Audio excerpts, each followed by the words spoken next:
The sightings of Bigfoot spread right across the northwest United States. This is Washington State. Sergeant Larry Gamache was driving home one night with his family and sister-in-law, Kathy. I noticed quite a distance ahead of me an object move out of the dense forest towards the clearing between the forest and the highway. And I started to slow then, and as I got a little bit closer, I noticed it was walking very much like a human. Arms down at its side, swinging just in a normal walking gait. It just got bigger and bigger as we went closer to it. And it was hairy and just didn't look, well, I wanted to close my eyes, but you didn't want it. You want to look, you want to see what you're going to see, but yet you don't. The most impressive thing was the human features in the way that it walked. The fact that the facial area wasn't really covered with a lot of hair. The eyes, seemed normal as I looked through the windshield at him.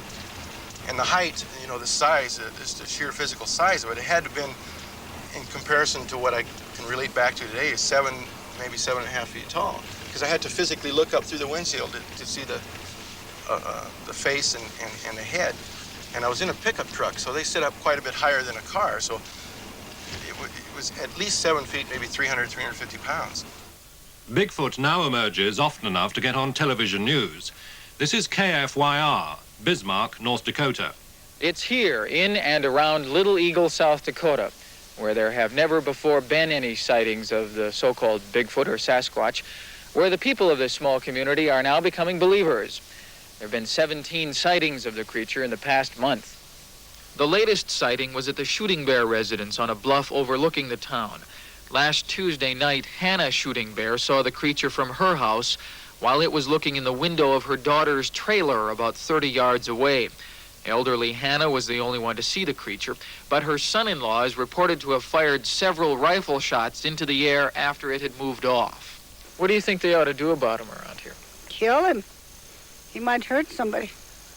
Despite that recommendation, the Bigfoot hunters want to keep him alive. Their plan is to lure him into an area where they can either take his picture or shoot him with a tranquilizer.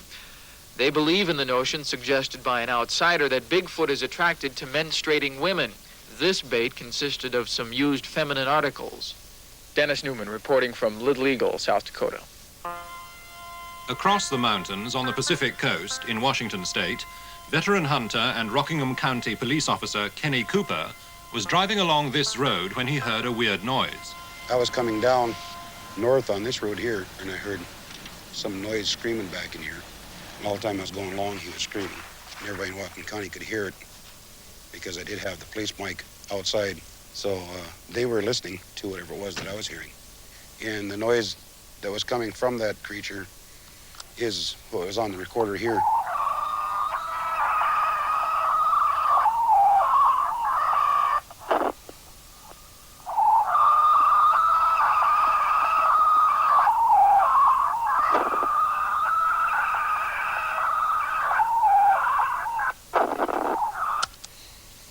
We took that recording, we sent it into the lab to have it analyzed, and it came back that there's no metallic noises in the recording, indicating that it wasn't made by some kind of a machine.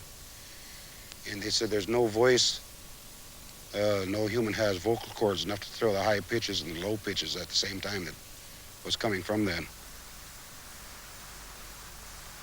But it was Bob Gimlin and his friend Roger Patterson out trekking at Bluff Creek in Northern California who were the ones to suddenly find a large hairy creature appear in front of them when they actually had a loaded cine camera with them. We came around a bend in the creek, and there stood a big, hairy, human-like creature. It appeared to be between 6 and 7 feet tall. The creature looked at us for a few seconds, turned and walked slowly away. And it was kind of in a loamy type soil, left good footprints. It walked directly away from us at just a slow stroll, just like a man would be walking away from something downtown. It never did break into a run. Well, the animal appeared to be a female due to the fact that it appeared to have mammary glands. And the thing walked very agile, very fluently, and it had huge, bulky muscles. An overall description, it looked like a huge, hairy human being.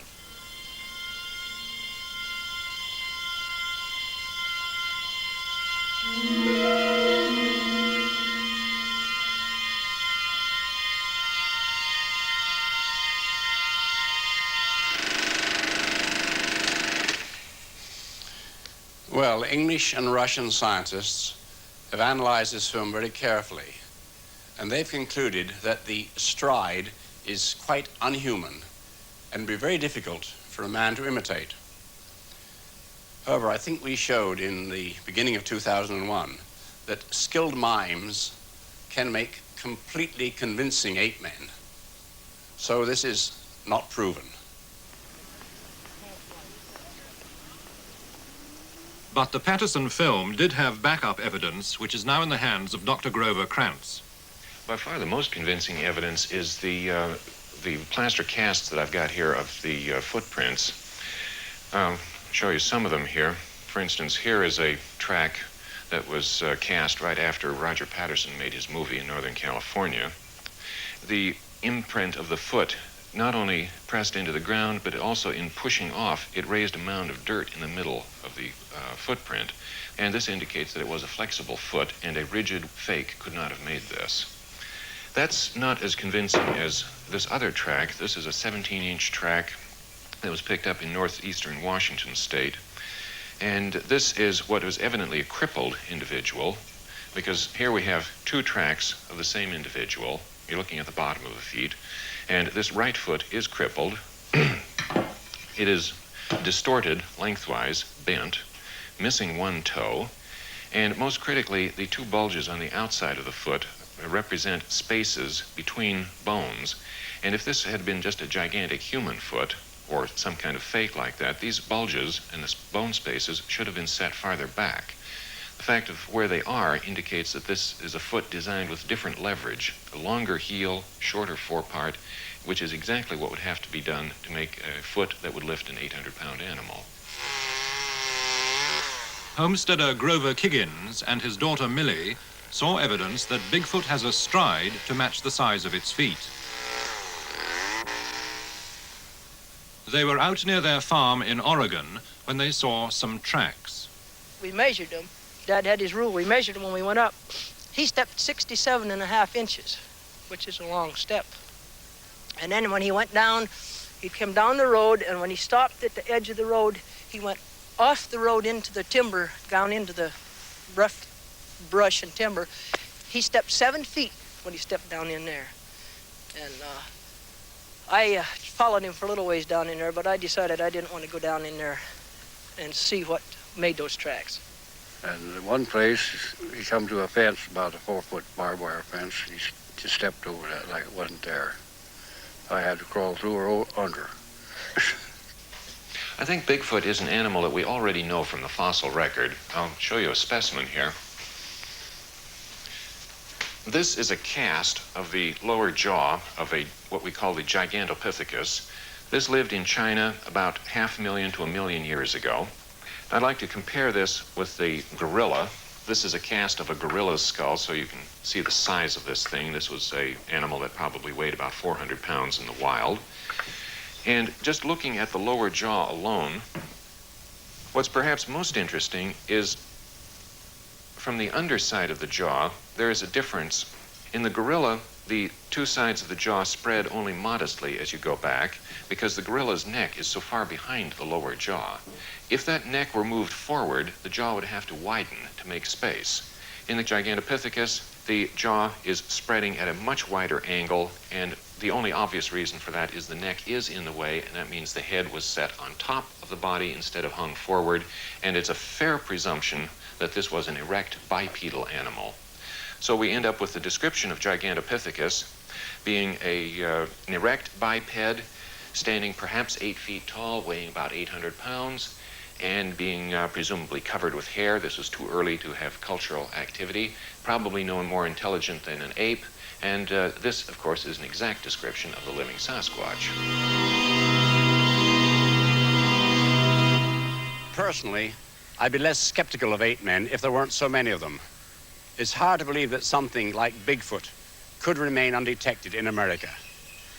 If anyone gave me $100 to bet on it, well, I'd put 40 on the Yeti, 10 on Bigfoot, and I'd keep the 50 for myself. Invention follows shortly, looking back to the origins of pressurized passenger aircraft.